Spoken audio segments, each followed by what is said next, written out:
I am quite fond and proud of my equestrian fatherland. How proud are you, though? Proud enough to manipulate your mind to have an imaginary friend that is in Pony and MLP?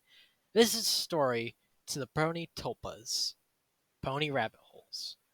Before I begin, this is the first episode of my Pony Rabbit Holes series, the successor to my Brony commentaries.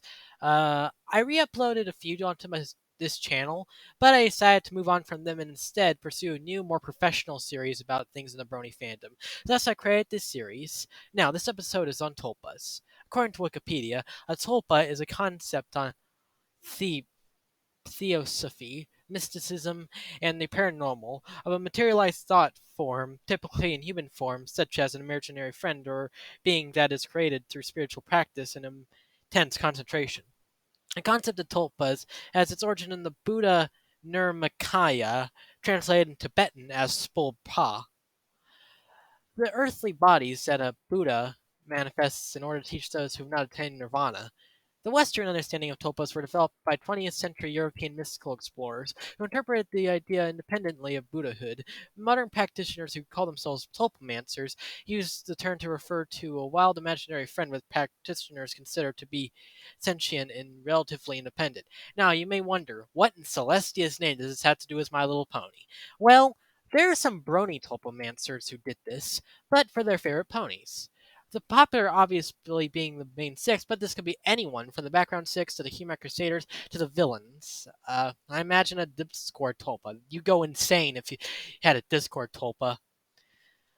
Now here's a problem with Tulpamancy. The big problem with it is that if you screw up the Tulpa, you are really screwed.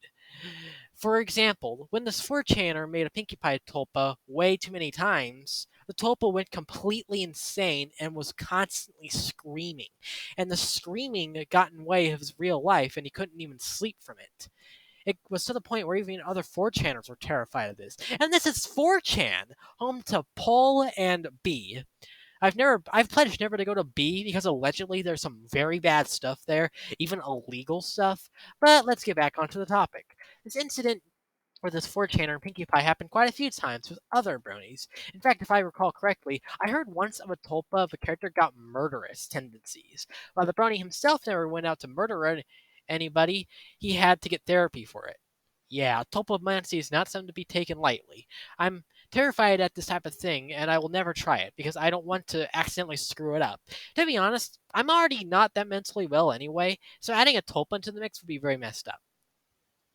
If I were to recommend something similar to Tulpamancy that's less dangerous, I would recommend Pony Hypnosis. I tried it before, but I'm not sure if I just didn't do it right or if I'm immune to hypnosis or something.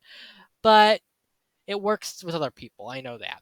Instead of making a pony into your friend, you can be the pony instead. I recommend watching Tootsie Forever's video on it for more information. For more content like this, subscribe for more horse.